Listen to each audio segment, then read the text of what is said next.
Alright, here we go guys. This is a test drive on Skoda Fabia automatic. It's a 21 plate. I'll give you the full details on the description. First of all, I'm just going to do a test drive just to show you how it drives, and I've just driven for a few minutes now. So I'm going to reverse back. It doesn't have a reverse parking. It's got the parking sensor, but it does not have the so I put on reverse. Okay, because I left the key and I went outside the car with the key inside on the park position, he wants me to start the car up again. So he turns itself off. It's a new thing I've noticed with Volkswagen brands and Seat as well. In my other car it does the same thing. So I've got to literally turn it off, turn it back on again, put it on park of course, start the car. So if I go outside, door open, leave it, I've got to restart. Now that's strange. We didn't have that in the past. So reverse. So as you can see, it's got the sensors, but it doesn't have a camera on this one. I'm sure you can get the ones with the camera on it. Signal, mirror, signal, maneuver. So there we go. Now I've just driven it for a few minutes, and so far I'm actually liking the drive. It's comfortable. It's same as any other small car that I've driven. It's same as the Yaris that I've driven, but this one seems to be a bit more heavier. You can feel on the, slightly heavier than the others. Well, it's slightly probably bigger than a Yaris. So I do like the drive of it. It's quite simple, automatic. It's got a bit of a pull to it. I will disclose the engine size as I just picked it up. I'll disclose the engine size on the description. And it's a petrol model as well. And so far, I mean, I'm putting the foot down. It does have a bit of a push. It's not a sports car, mind you, so it's not going to be amazing, but it is a good drive to drive. Mile to a gallon, it's going through it right now, so I'm going to have to check later on what am I getting on this. I always say this, any new car to drive, it is a nice car to drive. I mean, it's quite smooth on the road. You don't feel the bump a lot. It's got a good shot. See, that was quite good, all the bumps. Quite a nippy little car. I'll have to go through all the specs later. I'm just showing you how it drives on here. So average consumption so far has been 20. Now I'm going to get on a bit of a dual carriageway here, and I'm going to put the foot down now to speed up, and it kicks in afterwards. It is a bit of a delay. There is a delay on the speed. As soon as I put the foot down, it does take a while. Now let's see. Yeah, you know what, it is a bit sluggish when I'm driving it. So I'm doing about 60, just coming up to about 60 mile per hour. So I'm going to keep it to that speed and see what the MPG is saying now.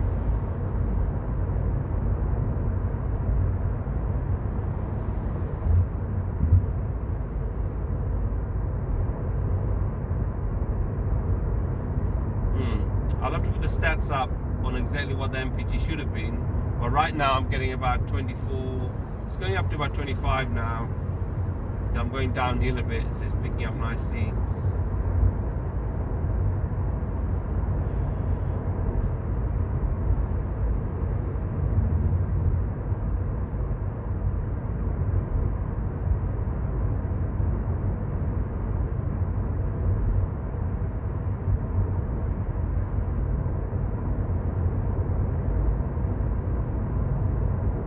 So it's got all the features like oil temperatures, coasting. Now that's interesting. I don't know what that means. Oh, it tells me what mile per hour am I doing. If I'm coasting, it doesn't give me the mile per hour. If I put the foot down, consumption comes up. That's the live consumption. It's saying about your fuel.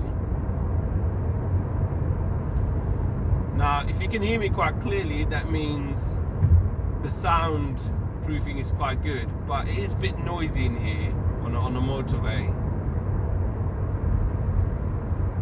So average range has gone up to 34. It's got good balance on the motorway. It's slightly jumpy. It's a bit of soft on the suspension there. I think that's probably why. It's slightly jumpy, sort of jumping around the motorway slightly. So I don't know. After driving all the other cars, I would say this is not bad, but it's not at the top level of the other smaller cars in the same range. Interior wise, it is quite nice. It is plastic, which I'm not really fond of. This bit is rather nice, it's got a very shine to it. Buttons here are quite easily accessible. I like that. It's easily, and they're large buttons as well.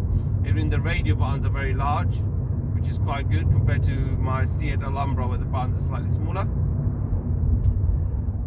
It's got the touch screen as well, the radio. It's got the DAB digital radio as well. On the right side you've got the headlights, and you've got the usual sort of signal lights and everything on the handle, next to the handlebar here, wheel here. So signal in.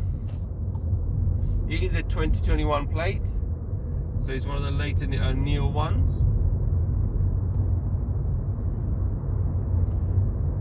Now it's got the temperature control as a knob like any other Volkswagen has. So it's got a lot of Volkswagen features, but all the buttons and details are slightly different, but it's just like any other Volkswagen. It is made by Volkswagen, so yeah, I suppose it's the same company. Volkswagen, Audi, Porsche, Skoda, Seat. It's interesting how they sort of implement all the same stuff in their basic cars range and just change the feature here and there. So if you buy one of these new, it would be a lot of money, but I wouldn't recommend it, to be honest, because second-hand market will be much better to get.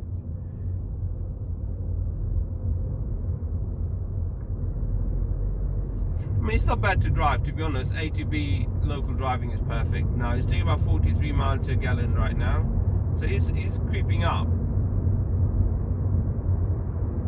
So this will be known as sort of like combined MPG, where I've just doing a bit of a dual carriageway, and I'm just doing a short distance in the sort of town driving, you can call it, doing about 40, and you'll slow down the closer I get into my house. So yeah.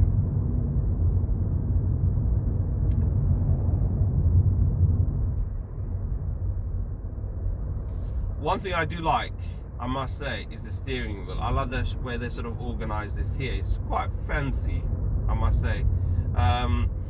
Very similar to Seat's version of the knobs here, which is quite nice and shiny, very grippy. I like that. Buttons are easily accessible again on the steering wheel. Steering wheel, they're all standard feeling, to be honest. So if you buy a Seat, if you buy any other Volkswagen range, they all feel the same on the steering wheel. Now hidden roundabout, and if I need to get away quickly, can I do it? Well, yeah. But how often would you be trying to pull off quickly? Now the noise has gone down quite a lot now, because you can probably hear me much better. So on the motorway it is a bit noisy. The aerodynamic might not be as good. I don't know what makes the noise, but it is a bit noisy on the road, on the motorway.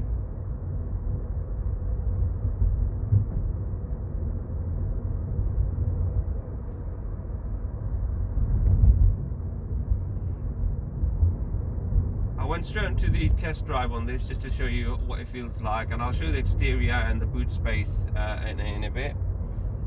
What I don't like about this is that everything is very plasticky, but this is probably the basic range that they've got. It does have electric front windows, but not the back. But as I said, the steering wheel, I do like it. There's a little thing at the bottom of my steering wheel here. I don't know what this is. It's sort of plasticky. It's got any sensors in it. I have no idea, or just a design factor. I don't know.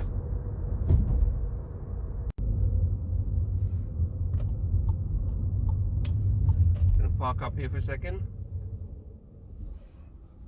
I'm gonna park. Now if I was to get out of the car, you'll tell me to restart the car again. So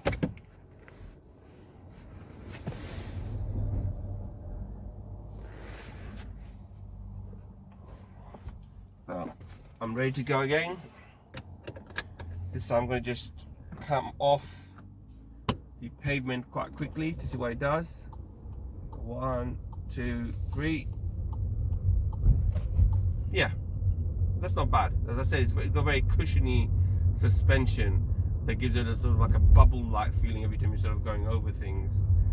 Or if I'm not going over a pothole, still does that little bit of a movement in the car. It's not adjusted as well as I would like.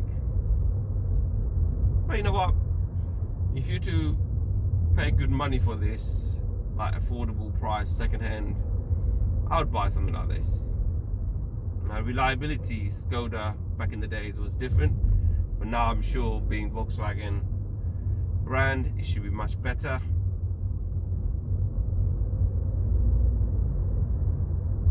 It's not nippy as I thought initially. I must say, I'm sorry about that, but I'm just trying to put the foot down. It's a delay. It's automatic, I understand that. But you want to buy a car nowadays, most people do buy automatic. It's just the luxury of not having to change gears every time.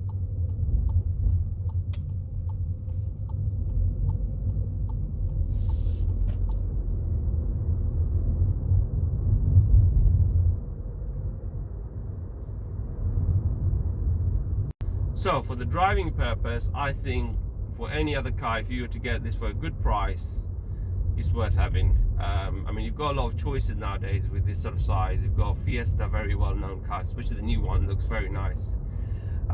This is very plasticky, so I think it's more that when you buy a car like this, you'll be dependent on how it looks more than just how it feels to drive, because feeling wise, I think that all the smaller cars are very similar. Another factor would be that how much toys does it come with. I mean, this one is a very basic, it's not back, doesn't have electric windows, so it is very basic. It's doing about 45 miles a gallon, so you'll probably look at that as well. So now I'm going to just park it up here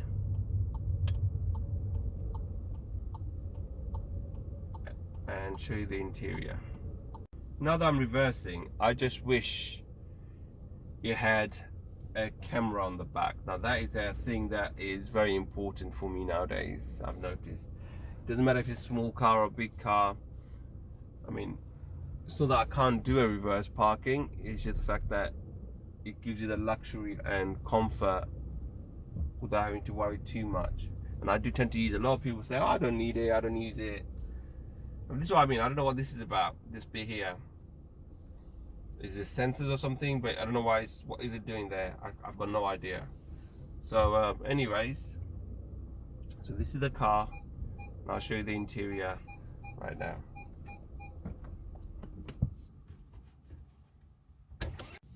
So if you haven't seen the dashboard, this is what it looks like. And this is the bit that I said I do like. It's got this little fancy, from the side angle, it looks quite cool, I thought. It's got the shiny bits, if you like those. The knobs are, yep, they're very, very good. They're very grippy. You just turn them. Now on the side, you've got the standard light situated here, parking sensors. I think that is off. Start engine manually. Say when I press that. So yeah, I mean, it's got the shiny, nice little sort of graphite feel on here, but the rest of it is just plastic. I mean, that's what really puts me off slightly on it. Then on the side, you don't have much there as well. It's got some cubby holes that you can put things into. Standard mat. That's there. So if I was to go across slowly, I mean, internally, if you look at the dashboard itself, speedometers and everything here, it's quite nicely lit up, quite easy to visualize and see, which is good. And that's standard with most of the Volkswagen range anyway. Now on the left, this is where it gets interesting. If I turn this on, for the radio 4 extra on, sorry. These are as standard, it's all fine. Going down, as I was saying, these buttons, even on the radio ones, are slightly larger, as you can see.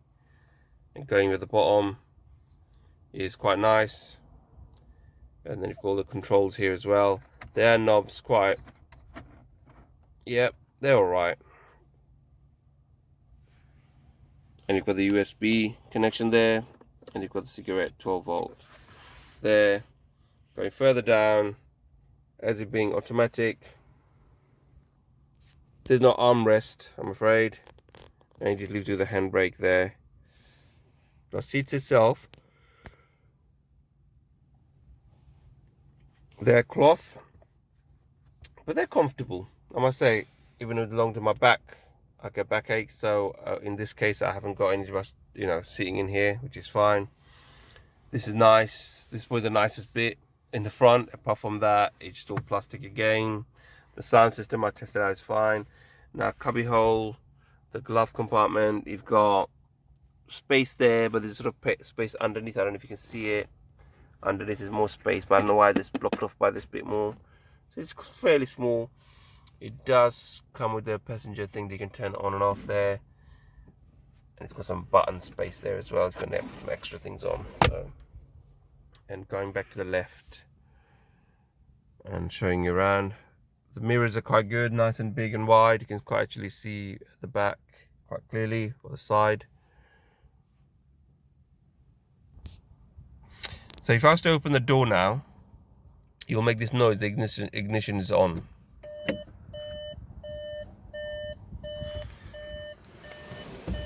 But you're gonna leave it on. Now at the back, what have I got here? So 3 seats, and the good thing about this is there's plenty of space. That's the question. So if I sit down here, I'm 5'9", okay, and oh no, it's not really as comfortable as I like. 5'9", I've got knee space, about fist space. So if anybody above 6 foot sitting in the front, this will hit my knee. It's not the most comfortable position, and I don't know why they make this into a 3-seater, because as you all know, the space in the middle here, look at it, you know, how small is that space? Who's going to sit in the middle apart from the skinniest person in the world? Why do they do that? Why don't they just even it up to make it more comfortable? What I didn't like is the headrest here. They need to be pulled up, because when I sit with it on, that's a bit better. So the headrest is fine. You've got to just lift it up if you're an adult. They do come up quite easily. The back is, of course, the windows are manual, and they're all plastic. I mean, there's more plastic in here than any other car that I've seen, in terms of hard plastic. Now, the seat should, in effect, being a hatchback. Great. Okay, let me sort this out. So depending on what you use the car for, I mean, you've got the little thing there. It's 2, 3, so I can't even do this now. Going on red. That's a bit silly, isn't it? Putting a seat belt.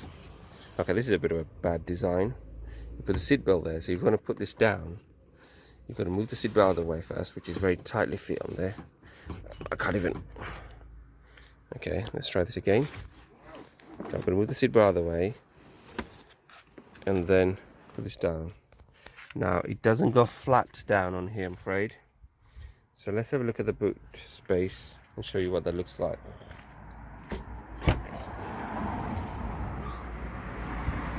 Here we go. By the fact that it's got a plastic bit on there, Fabia. And I'm not really that pleased with the boot. I mean, I was expecting the seats to go down completely. Now, on other cars I've noticed they have a little sort of, you lift this up, it's got a spare wheel. It's a good, it's got a full-size spare wheel, it looks like, which is quite good. You know, we don't get that with most cars. So anyway, I thought there's another compartment that could be underneath where it lifts this up to the same level as the seats. And if I was to put this down completely, parcel shelves there, this is a good idea to put things on top of, so it gives a little space to put things on. It does stick out a bit, doesn't it? It does sort of stick out with the, yeah. So if I was to put this down from this side, I don't know how I would do this. I could put this away. The seat belt gets on the way all the time. So put it, and it goes on the way again. Okay. So there you go, the seats are down. And as you can see, it's not the best space. So if I take this away now, I think think I'm supposed to lift it. How do I get this off? There we go, one. They're off. Now, normally you have a hatchback to put things into, and I'm quite displeased with the fact that this doesn't sit flat to the ground. I'm just going to have a look again to see if there is a way of doing that. Now, if I lift this up, does this seat at all move? It's, some way or form.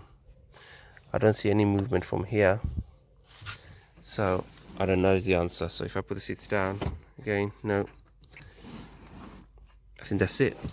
This is how it goes. So that's not really good. I've seen other cars where the seat sort of goes down back low as possible, giving you more space to store things when you're, because you buy a hatchback to have more storage, you can get things in, and luggage wise you can probably get 2 large luggage on here, that's about it, but you've got space there, but it's not enough. Just to show you one more thing here. Okay, so I've got the seat down and you've got the seat belt there. How often am I going to do this when I'm trying to lift the seat up? So I lift the seat up. Can you see this little mechanism there? It's supposed to go onto here. But if the seat belt covers it all the time, you're going to keep hitting the seat belt. And then, I mean, that's a bad design. You've got to literally take the seat belt off. It's not hard work, but there we go. So that's about right. Leg space, as I said, it is a small car. And again, once again, I've done over there. See, the seat just hides underneath. It's not the right way of doing it, I think. They could have designed this a bit better. Anyway, apart from that, and being very plasticky and bit of soft on the drive, I can't think of any other problem that with this car that you'll get. Now, externally, it's got a little handle thing here. You just pull down. But the problem with handles is, once you pull down, you've got to use the other hand to pull it down all the way, because it's not just going to go down, it just keeps going back up again. So most people, I don't know, the handle's a bit useless there, because you put it down, you've got to use the other hand to put it down. It's not one handle. I would normally just bring it down with something, bring it down and just goes down, but this is quite stiff. So you'll be using this hand and down. So externally, what does it look like? It's a 21 plate, as you can see, from Keffins. And it does look rather nice, I would say. The alloy wheels are quite good. They're very similar to the last model, Fabia. Here you go, I'll just show you around the car.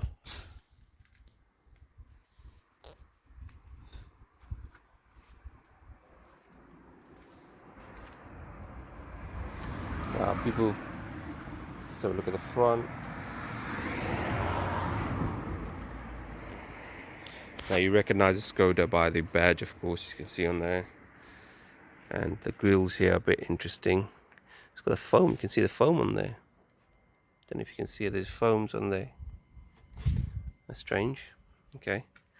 It's got some sensors on the front, according to this. Can you see that just under the number plates? So I haven't noticed that to work, unless there is a sensor that's sort of a collision course one, where you have an accident, as soon as you recognize you're having it, that's when the brakes and everything sort of works to stop you quicker.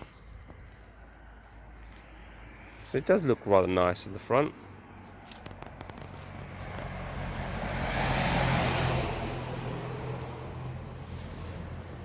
It's got a fog light, which looks quite cool. If you're into that, the colour is not probably my favourite, but others may like it.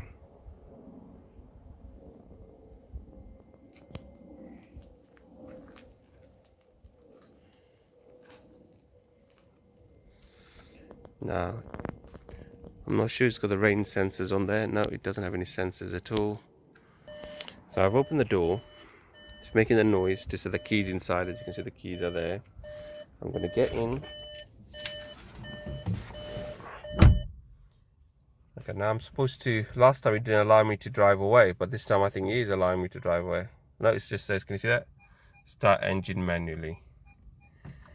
So it won't let me drive. No, it won't let me drive. Okay, so that's about it. So let me just turn the ignition off. And take the ignition out, so it's on park, it's on the brake. Take this out. And the key, as usual, as you can see, just like any other Volkswagen keys, you press the button. It's slightly bigger than it needs to be honest, but you know, it's just there. So it's a simple key. Now I'll show you the engine bay. Of course, some people might like to see that. So interestingly enough, what I don't understand is every time the engine bay you want to open in some cars, they've got on the passenger side to open, which doesn't make sense. If you're a driver, that's the person that'll be checking it. You want on the driver's side, so as you open, you can easily access it. But in this case, I have to go round to the other side.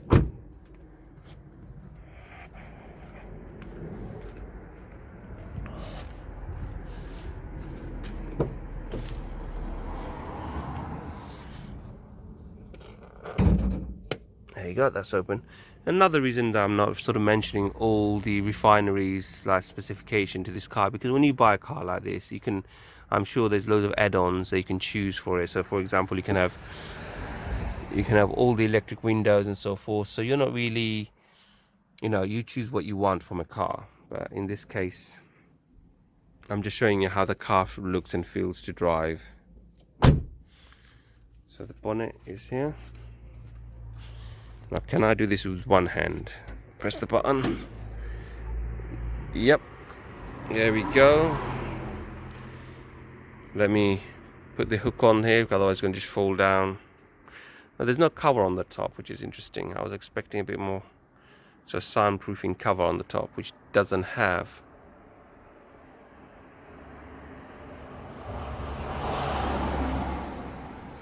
So what can I see from here? There's a lot of piping. A lot of places the dirt can get into. There's not much of an engine cover on the top, which most cars should have.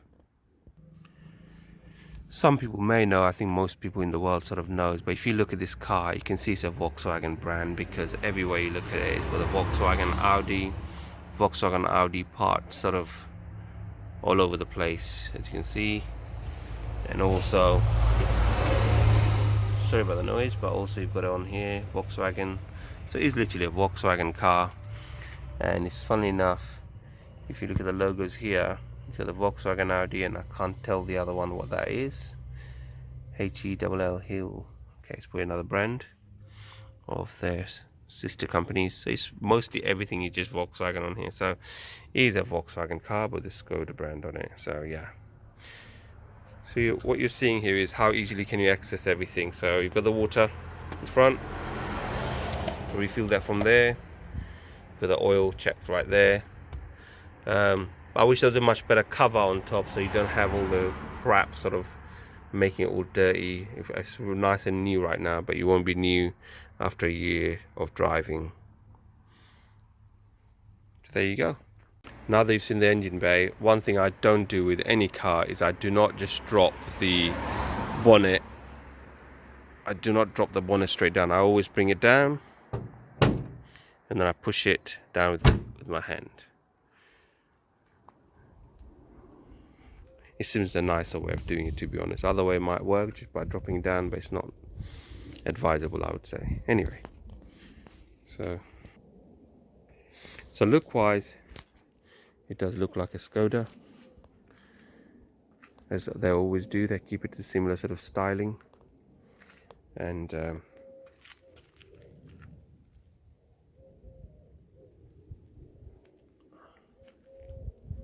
no sunroof.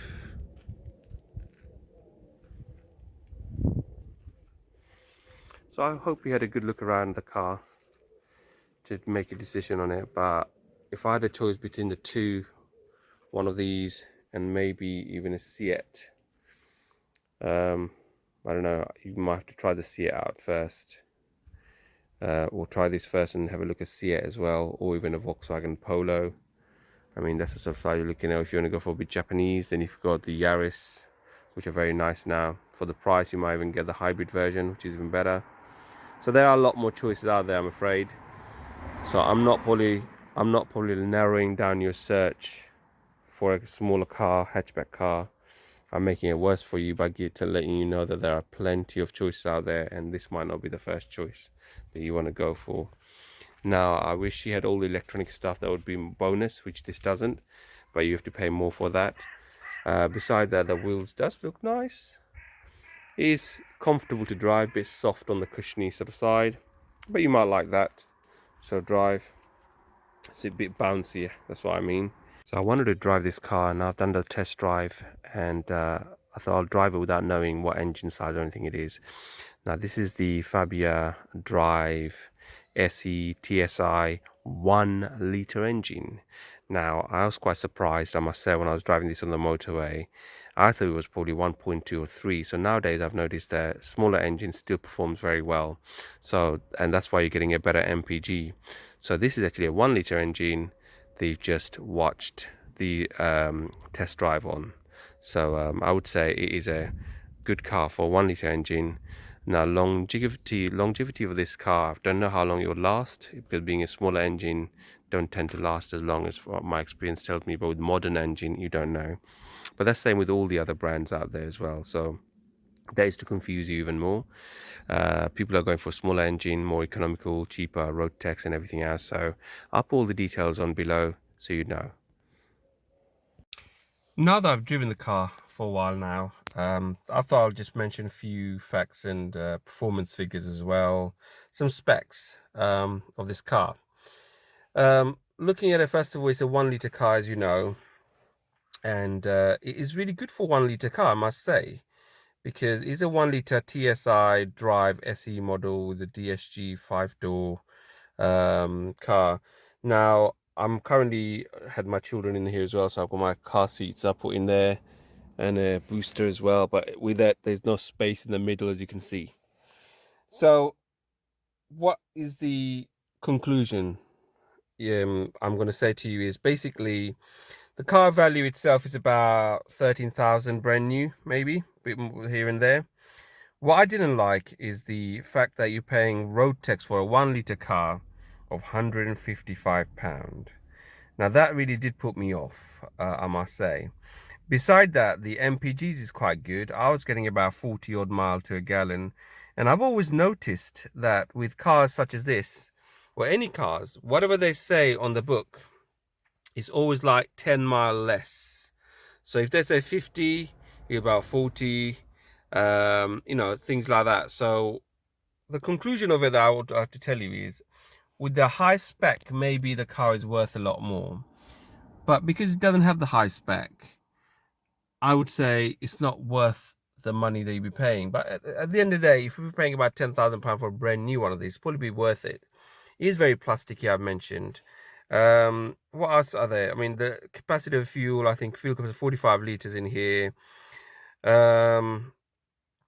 Also, it's a petrol automatic, which is really useful. I mean, that could be one of the reasons the fuel economy isn't as good, and also the road tax may be slightly higher. Beside that, it is a Volkswagen underneath in many ways, Polos and all that. So if you look for Volkswagen, might be much more expensive. Alternative to Volkswagen Seat is another one as well. Is probably be this option here. So for that purpose only, if you're looking for only German car of this caliber, of this size, this may be worth it. Apart from that, as I said, the road tax is way too much, and it does have a start and a stop capability on this. Parking sensor doesn't have a camera at the back, which I would have preferred. A very manual sort of control of the aircon here, which is fine for a basic car. So overall, if I was to give, how much would I give a 10 out of out of 10? So I would probably give about 6 out of 10. If you had a lot more features, and if it did look a bit better than what is in interior wise, is, as I say, it's very basic. As you can see, I would have probably given a bit more. Drivability wise, not bad. For 1 litre, it was actually quite good. It wasn't perky in terms of, it didn't pull off quickly, but it almost felt like a diesel car, you know, when it takes a bit more longer time, but it does pull it stronger, if you see what I mean. And the ride itself is very cushiony ride, which means it's nice when you go over bumps, but at the same time, if the road is slightly uneven, it seems to jump around quite a lot, like being in a soft sofa and you're being moved around, it just jumps around a lot, like being in a bubble maybe or something. So yeah, so overall, I mean, it is a good car to have if you're after this sort of thing. But I thought I'd show you everything and just explain to you what I thought of my test drive of this car, and then you can decide for yourself. All right.